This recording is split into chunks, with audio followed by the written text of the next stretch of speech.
Welcome to Going the Extra Mile, a podcast brought to you by Newleaf Training and Development.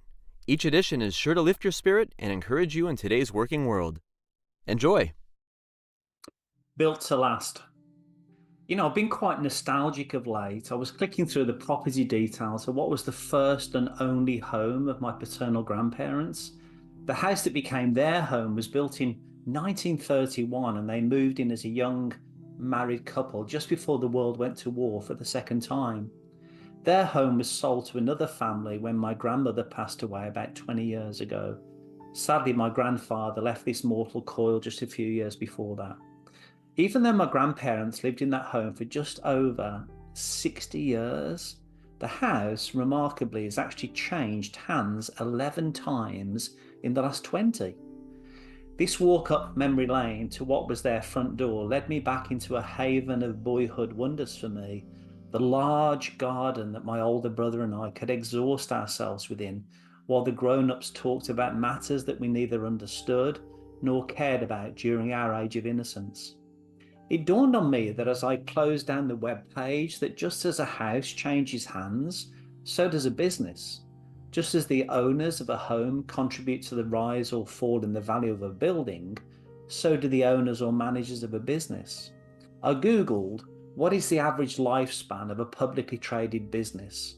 And I was shocked to read that according to McKinsey & Company, the average lifespan of a business listed on the S&P 500 in 1958 was just 61 years.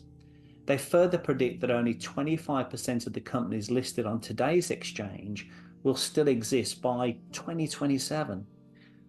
It questioned me what societal factors have occurred to reduce the average lifespan of a business from McKinsey to predict that 75% of today's public businesses will soon change hands, go private, or simply close down to be no more. Likewise, how can one family make four walls a home for 60 years, and yet it's been bought and sold 11 times since my parents closed that beautiful front door and gave the keys to strangers that my grandparents had never met? I'm no philosopher, I'm just a recovering accountant who's a student of organisational development and human behaviour, but I think it essentially boils down to the increasing restlessness of the human heart. See, just as homes change hands because the grass looks greener somewhere else, businesses change hands. Just as families outgrow homes, businesses have to adapt to the new needs. This sometimes means merging with another business to create a new home for the commerce that now needs to be cooked up in that new kitchen.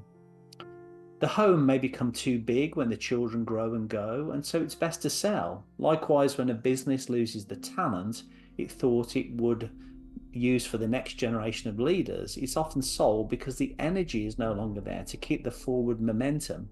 Like us, it slows and then gradually stops. The doors are closed as soon as the price is agreed. It all becomes history, simply memories of yesterday. According to Castles Unlimited, the median age of a home in the United States is 37 years, which means that most properties will need to be repaired at some point.